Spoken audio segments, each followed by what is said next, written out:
Assassin's Creed has over a decade of DLC, and most of it ranges from forgettable to franchise-defining. Today, I'm ranking every major expansion from worst to best, and breaking down exactly what makes each one worth your time, or a complete waste of it, starting at the very bottom with a DLC that had no business being this boring. The Last Maharaja. Here's the cruel irony of this one. Duleep Singh is genuinely one of the most fascinating historical figures Ubisoft has ever touched. The last Maharaja of the Sikh Empire, stripped of his throne as a child, forced into exile in Victorian England. That premise writes itself, and somehow they made it boring. The Last Maharaja gives you 10 missions built around helping Duleep Singh reclaim his birthright. Sounds great on paper, but every single one of those missions takes place entirely within London. The colonial India angle that makes this story compelling, purely cosmetic. You never leave the same city the base game already gave you. No new environments, no new exploration, nothing that makes this feel like anything other than side content that got a price tag. The villain is somehow even worse. Players widely describe him as a knockoff Leon with almost zero characterization.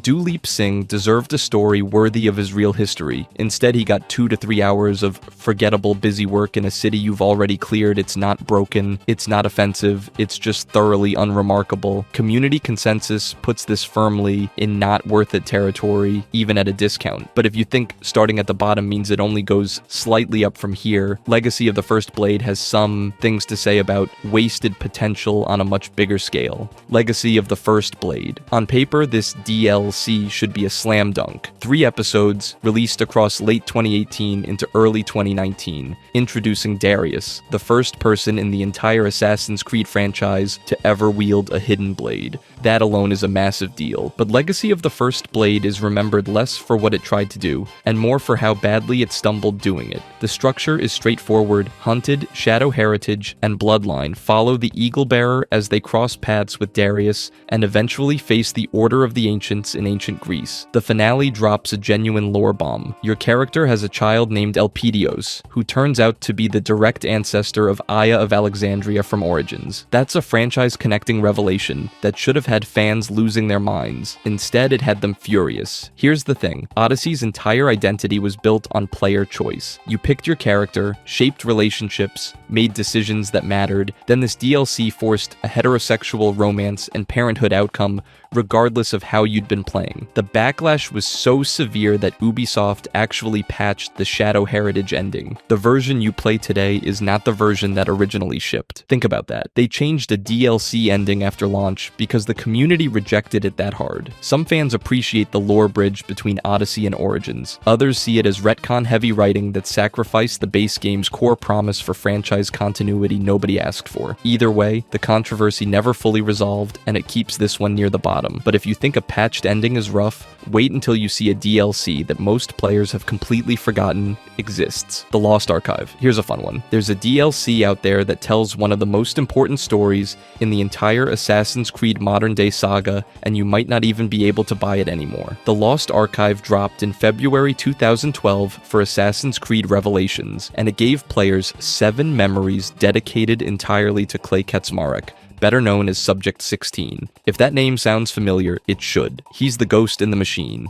the fractured consciousness haunting Desmond through multiple games, leaving cryptic messages and bleeding effect warnings that drove half the modern-day mystery. And this DLC is the only place that fully explores his story, his descent into madness, his entrapment inside the Animus, his role in guiding Desmond toward the truth. It's all here, but here's where it gets frustrating. In October 2022, Ubisoft delisted the Lost Archive from PS3, Xbox 360, and PC storefronts. If you didn't already own it on those platforms, that door is closed. Gone. The only way to access it now is through the Ezio collection on PS4, Xbox One, and Switch. And look, the gameplay doesn't help its case. The entire DLC plays like Desmond's journey sequences, abstract first-person platforming through digital landscapes. It's deliberately experimental, and a lot of people bounced off it hard. The community is still split on whether the gameplay is actually fine and people dismissed it unfairly, or whether it's genuinely bottom tier regardless of the narrative value. But the real tragedy isn't the platforming. It's that one of the franchise's most important character stories is slowly becoming inaccessible. New players can't even weigh in on the debate because they can't find the thing. Speaking of DLCs that divide opinion, let's talk about one that had a much bigger stage to work with: The Siege of Paris. Valhalla's second expansion does something the base game refused to do. It brings back black box assassination missions, the classic Assassin's Creed format where you're given a target, dropped into a sandbox, and told to figure it out. Completely absent from the main game, gone, and players noticed. The Siege of Paris released on August 12th, 2021,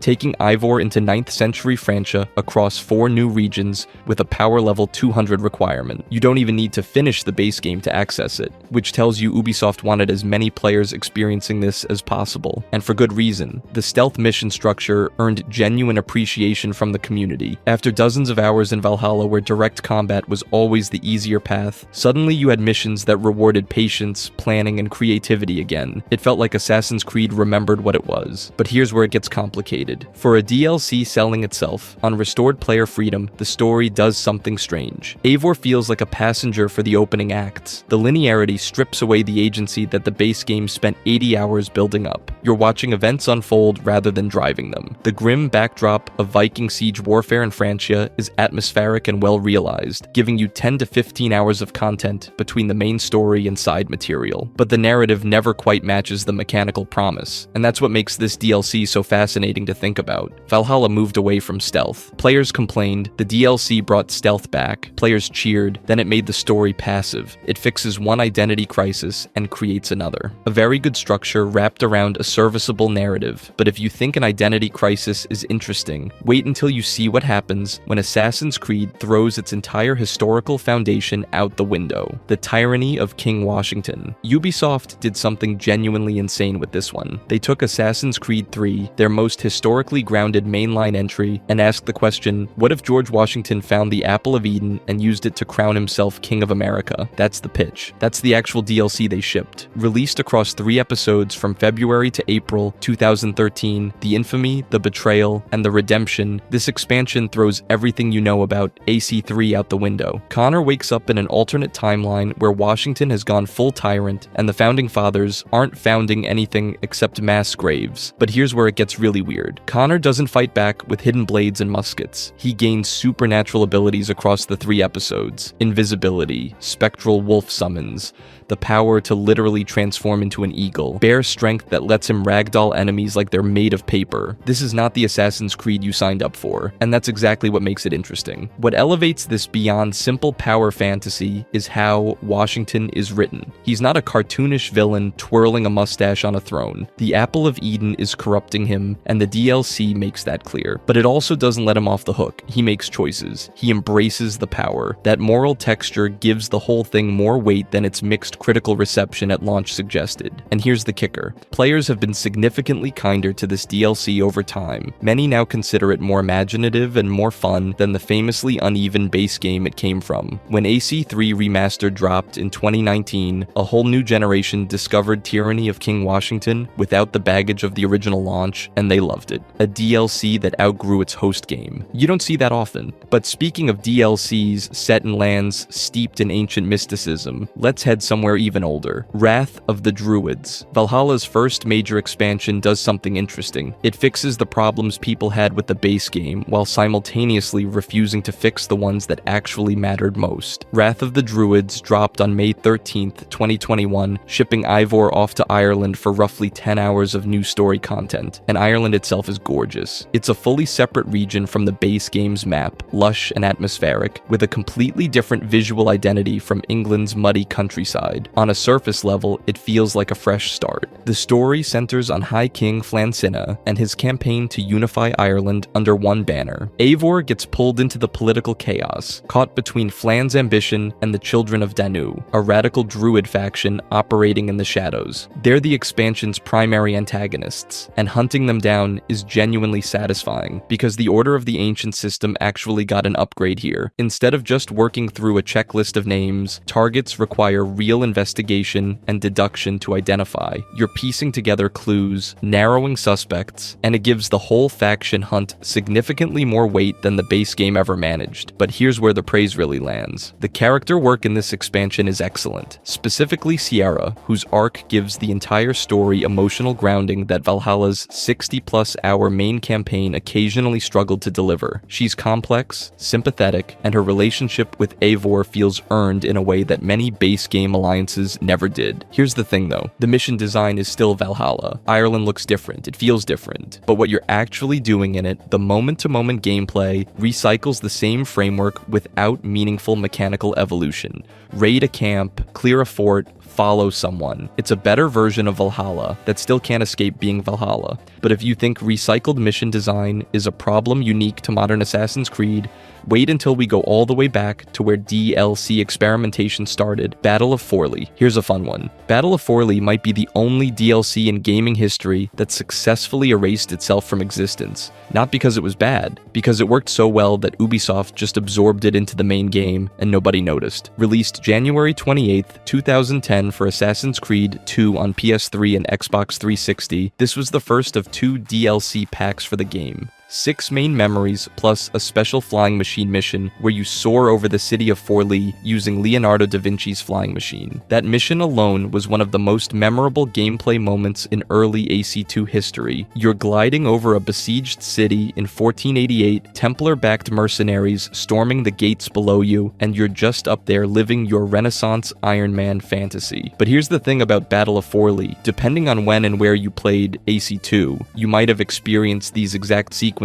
without ever knowing they were separate content. Later versions of the game quietly integrated them as sequences 12 and 13 of the main story. No label, no bonus content marker, just part of the game. Players who picked up AC2 a year after launch had zero idea they were playing through what used to cost extra money, and that's not an accident. This DLC is historically significant as one of the earliest experiments in episodic content delivery. Ubisoft was testing whether players would buy narrative chapters as they released, years before the rest of the industry standardized that model. They were literally pioneering a business strategy that would become the default for the next decade. The community reaction is genuinely split down the middle. Players who bought it separately at launch feel it's light on content for the price. Players who got the integrated version often have no idea it was ever a separate purchase. It's a DLC that exists in 2 completely different reputations depending on when you showed up. But if you think Battle of Forli had an identity crisis, wait until you hear about its companion DLC that actually had something to prove. Bonfire of the Vanities. Assassin's Creed 2's second DLC does something that most expansions in this franchise never even attempt. It builds its entire story around a real historical event and actually commits to it. On February 7th, 1497, a Dominican friar named Girolamo Savonarola convinced the citizens of Florence to publicly burn their artworks, mirrors, books, and cosmetics in a massive bonfire. Not because an army forced them to, because they believed in him. Savonarola wielded religious influence so powerful that an entire city voluntarily destroyed its own culture, and the DLC uses that as its foundation, serving as Sequence 13 that fills the gap between Sequences 11 and 14 of the main game and casting Savonarola as Ezio's primary target. Here's the thing, the historical grounding is legitimately the strongest element this DLC has going for it.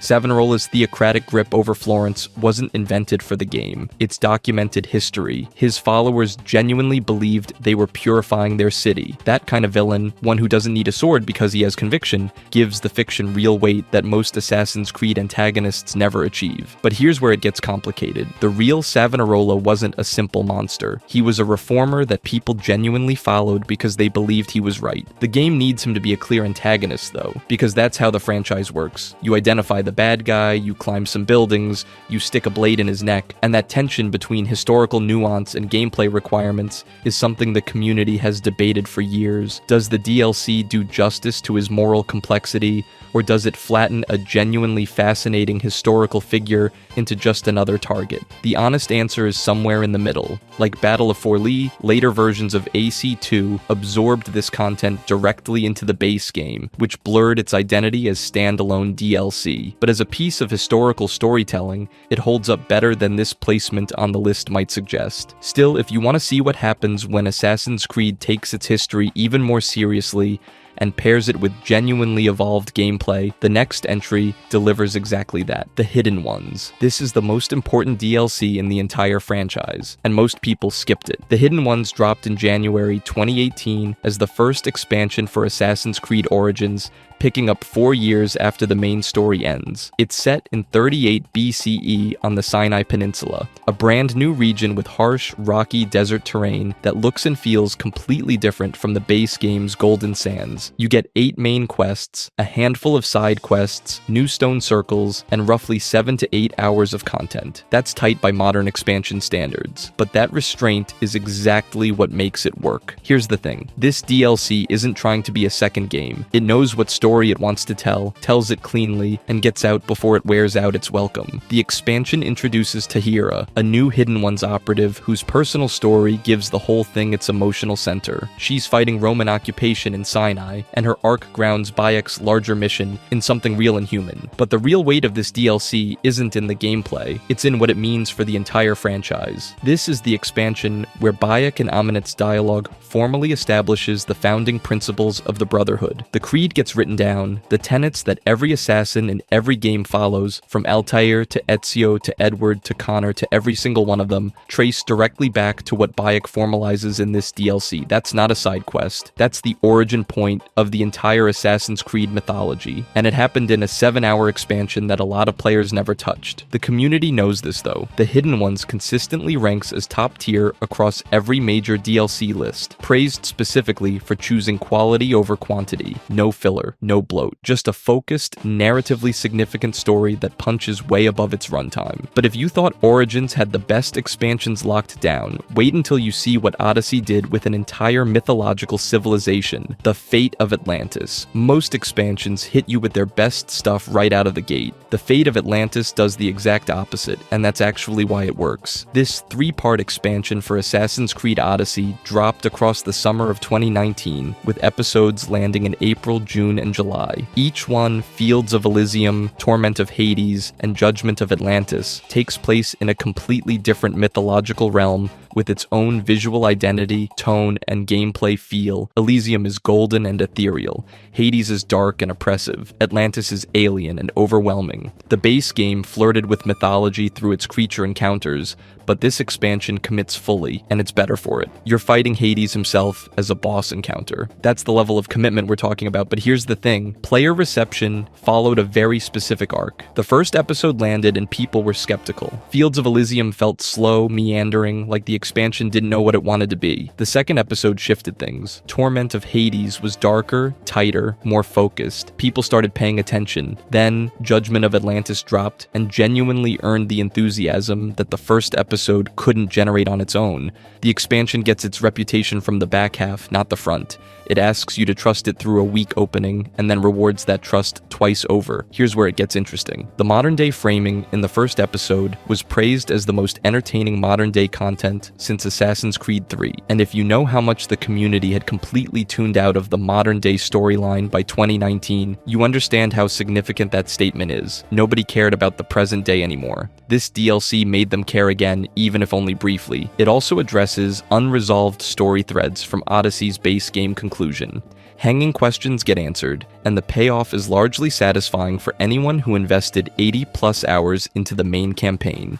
But if you think mythological realms are impressive, wait until you see what happens when a DLC perfects something much simpler, a mystery starring Leonardo da Vinci, the Da Vinci Disappearance. Here's something most people don't know. This DLC ends with a set of coordinates. Not fictional coordinates, not lore coordinates. Real GPS coordinates. 433919 north, 752742 west. Plug that into Google Maps and it points to a real location in upstate New York. Ubisoft buried a modern-day meta-narrative thread inside a 2011 DLC about Renaissance Italy, and the majority of players never even noticed. But let's back up, because the DLC itself deserves way more attention than it gets. The Da Vinci Disappearance released in March 2011 for Assassin's Creed Brotherhood. It's set in 1506, 3 years after the main game's events, and the entire premise revolves around Leonardo Leonardo da Vinci getting kidnapped. Ezio has to track down who took him and recover 5 of Leonardo's stolen paintings along the way. It's a clean, focused mystery structure. No supernatural detours, no bloated side content, just Ezio trying to find his friend. And that's where this DLC quietly does something the rest of the Ezio trilogy never really commits to. Leonardo da Vinci shows up across all 3 games, but he's mostly the gadget guy. He builds your hidden blade upgrades, gives you a flying machine, cracks a joke, and then you move on. Here, the kidnapping premise forces the story to actually sit with who Leonardo is to Ezio as a person. Their friendship gets real screen time, real weight, and that character work holds up better than you'd expect from a decade-old expansion. It's also one of the more accessible DLCs on this list. It comes automatically included in the Ezio Collection Remaster, so anyone picking up the trilogy today gets it without spending an extra cent. Community rankings tend to place it in the middle or lower half of Assassin's Creed DLCs,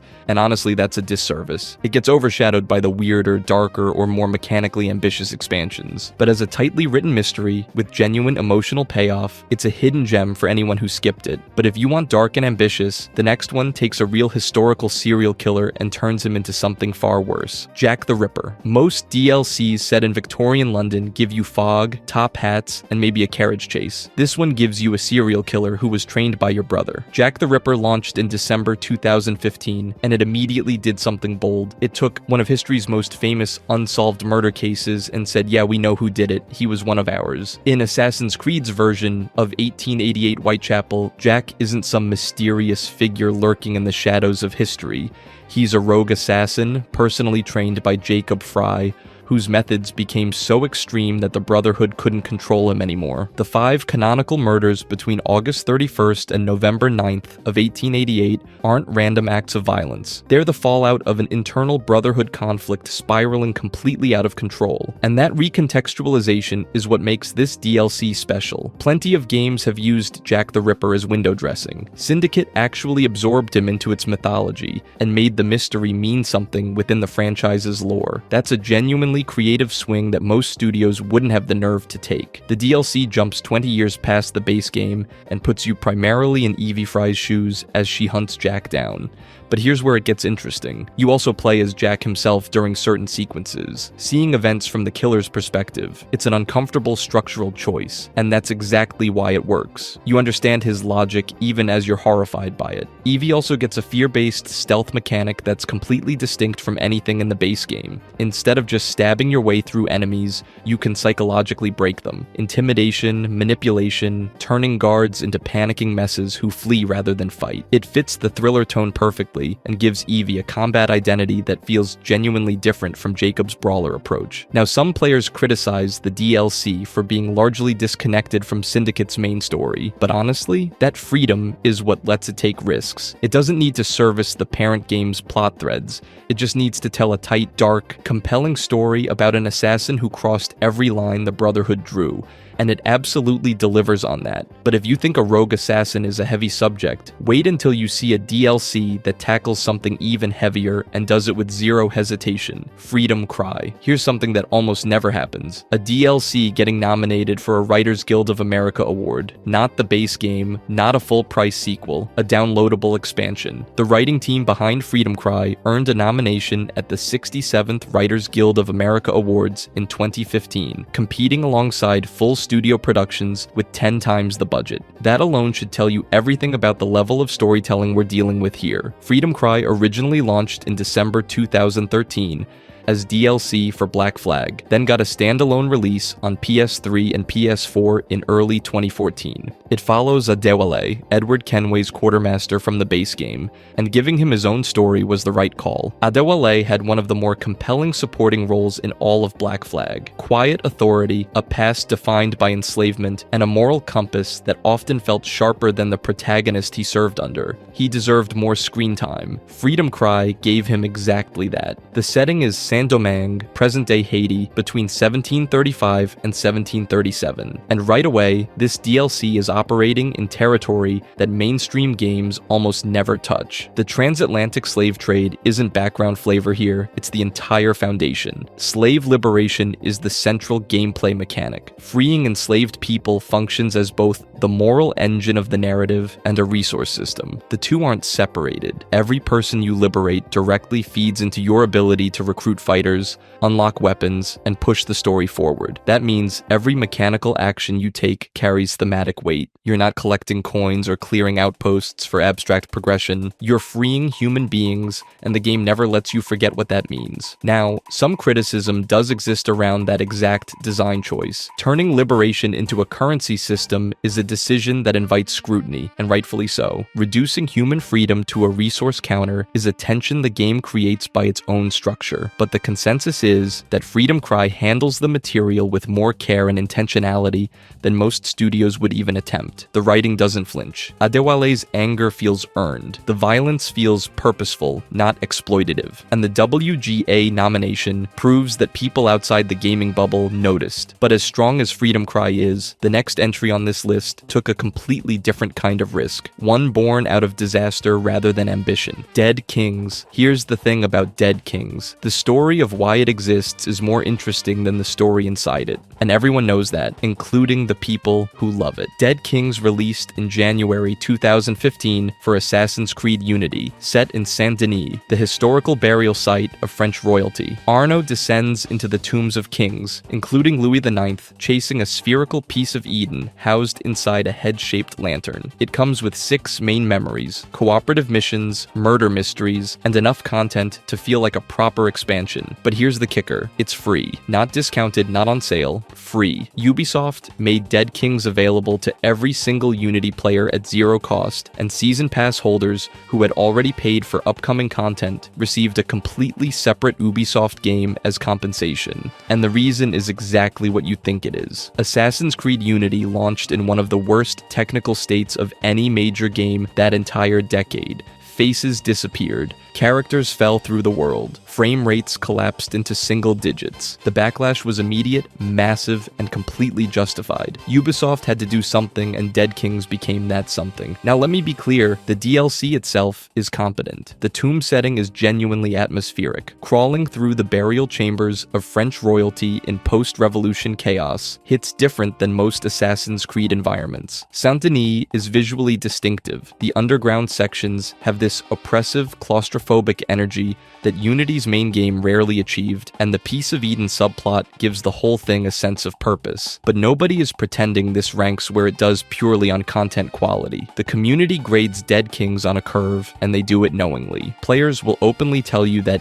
being free elevates this from a solid mid-tier expansion to something they genuinely respect. Strip away the goodwill, and you have a decent 6-mission DLC with good atmosphere. Keep it in, and you have one of the more meaningful gestures in franchise history. Because Ubisoft publicly acknowledging a launch failure by giving away content is rare. Publishers don't do that. They patch quietly, they wait for the news cycle to move on, they hope people forget. Ubisoft said, "We messed up and handed players free content as proof they meant it." A decade later, the community still remembers that. Dead Kings isn't just a DLC, it's a peace offering that actually worked. But if you think a free expansion set in French tombs is impressive, wait until you see what happens when Assassin's Creed sends you into the actual afterlife. The Curse of the Pharaohs. Most DLCs expand a game. This one transforms it. The Curse of the Pharaohs dropped on March 13th, 2018, as the second and final expansion for Assassin's Creed Origins, and it didn't just add more content. It fundamentally changed what Origins was willing to be. Set 4 years after the events of the base game, the expansion drops Bayek into an entirely new cluster of regions. The Valley of the Kings, Thebes, Aswan, and Karga Oasis. These aren't recycled desert tiles from the base game. They're dense, distinct, and packed with enough content to justify a standalone release. The level cap gets raised, a legendary weapon system gets introduced, and the scope of what you're exploring feels genuinely massive. But here's where it gets wild. 4 undead pharaohs are terrorizing the living world, and you have to put each one down. Nefertiti, Akhenaten, Ramesses, and Tutankhamun. These aren't just reskinned boss fights with different different health bars. Each pharaoh has their own afterlife realm that you physically enter and explore. Nefertiti's realm looks nothing like Tutankhamun's. Akhenaten's feels nothing like Ramesses. Every single one is visually and thematically distinct from each other and from anything in base Origins. You go from a grounded, historical open world into literal Egyptian mythology, walking through fields of reeds and divine judgment halls that look like concept art brought to life. This is the exact pivot that Odyssey would later make with the fate of Atlantis, but Origins got there first, and the contrast matters, because the base game spent dozens of hours establishing a grounded historical tone.